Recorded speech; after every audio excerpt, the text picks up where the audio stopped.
جو ہے وہ ایک اور سیز فائر کروانے کے قریب پہنچ چکے ہیں اور شاید اسی طریقے سے وہ نوبل انعام جو ہے حاصل کر لیں، لیکن اس کی جو پرائس انسان ادا کر رہے ہیں وہ بہت زیادہ کر رہے ہیں۔ نیتن یاہو جو ہیں وہ اسرائیل کے پرائم منسٹر، وہ وائٹ ہاؤس میں ہیں، وہاں ان کی نیگوشیشنز ہوئی ہیں۔ اس نیگوشیشن کے نتیجے میں ایک 21 نکات کا جو ایک پرپوز ڈرافٹ ہے وہ انہوں نے فلوٹ کر دیا۔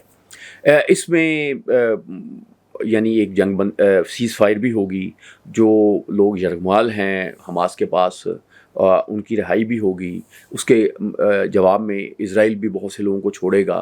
اس طرح سے وہاں پہ جو وہ رکاوٹ ڈلی ہوئی ہے کہ کوئی چیز نہیں پہنچ سکتی، وہ اس کا معاملہ بھی ہوگا، اور اس طرح کی بہت سی چیزیں جو ہیں وہ اس کا حصہ ہیں۔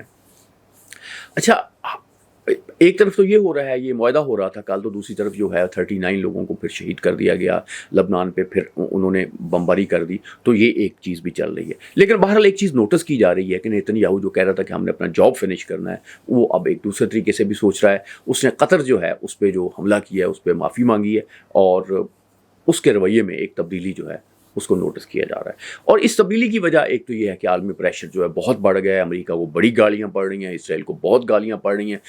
اب لوگ جو ہیں وہ کہہ رہے ہیں ہر طرح سے اس کا بائیکاٹ کیا جائے۔ میرا خیال اس اپنی پوری تاریخ میں اسرائیل اس وقت سب سے زیادہ جو ہے اس کو ایک برا ملک جو ہے، ایک قابل نفرت ملک جو ہے وہ سمجھا جا رہا ہے۔ اتنا پریشر جو ہے شاید اسرائیل پہ کبھی نہیں پڑا، لیکن وہ بہرحال کھڑے ہیں۔ تو اب یہ معاہدہ جو ہے اس کی زیادہ اسلامی ممالک جو ہیں انہوں نے توثیق کی ہے۔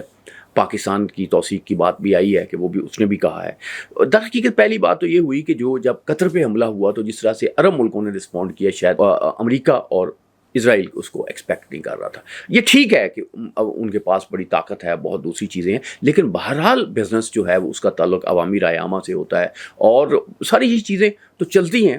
تو لیکن مسلمانوں کو کچھ بڑا فیصلہ کرنا ہے، کیونکہ اس پہ یہ بھی آ رہا ہے کہ یہ ایک جال ہے، اس میں پھنسا لیا جائے گا۔ لیکن یہ بھی دیکھنے والی بات ہے کہ اگر آپ یہ معاہدہ نہیں کرتے تو کیا اس کا رزلٹ تو یہ ہوگا نا کہ غزہ جو ہے وہ اس کو ٹوٹل فنش ہو جائے گا، کیا چیزوں کو ادھر جانا ہے۔ کیونکہ یہ معاہدہ اگر ہو جاتا ہے، اس کو بہتر بنانے کی ضرورت ہے، اس پہ گفتگو بھی ہو سکتی ہے۔ اب حماس کے لیڈر اس پہ سوچ بھی رہے ہیں، لیکن ایسا کوئی معاہدہ اگر اگریشن کو روک دے گا تو کم از کم جو چیزیں چل رہی ہیں، جو غزہ میں لوگ فلسطینی بچے ہوئے ہیں اور جو زندہ ہیں، ان کی بہتری کی، ان کی بحالی کی کوئی صورت پیدا ہوگی۔ وہ ہو سکتا ہے اور ہوگا بھی ظاہر کہ وہ بہت زیادہ کو قابل عزت بھی نہیں ہوگی، لیکن اگر وہ زندہ رہیں گے، اگر وہ چیزیں آگے چلیں گی تو پھر آگے جا کے معاملات جو ہیں وہ تبدیل بھی ہو سکتے ہیں، کیونکہ چیزیں تو یعنی تبدیل ہوتی رہتی ہیں۔ لیکن جو لوگ بالکل ڈٹے ہوئے ہیں کہ یہ معاہدہ ہونا ہی نہیں چاہیے، اس کے خلاف تقریریں کر رہے ہیں، انہیں پھر بتانا چاہیے کہ وہ پھر کیا کرنا چاہیے۔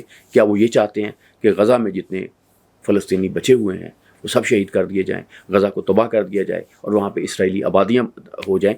میں یہ نہیں کہتا کہ معاہدہ اسی طرح سے ہونا چاہیے، لیکن سیز فائر بھی ہونی چاہیے، معاہدہ بھی ہونا چاہیے، اور وقت بھی ملنا چاہیے غزہ کے فلسطینیوں کو کہ وہ اپنی قسمت کو بہتر بنانے کے لیے، اپنی زندگی کو بہتر بنانے کے لیے کچھ سوچ سکیں، کچھ موقع انہیں ملے۔ اور یہ ایسا کوئی معاہدہ جو ہے، ایسی کوئی سیز فائر جو ہے، یہ غزہ کے فلسطینیوں کو ایک موقع فراہم کرے گی۔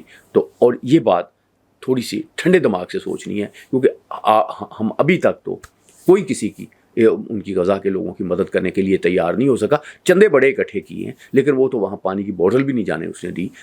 چندے کہاں چلے گئے، میں تو حیران ہوں کہاں چلے گئے۔ اللہ کرے کہ وہ بھی جب یہ ہوتا ہے شروع تو جتنے چندے اکٹھے ہوئے ہیں وہ غزہ میں فلسطینیوں تک پہنچ سکیں۔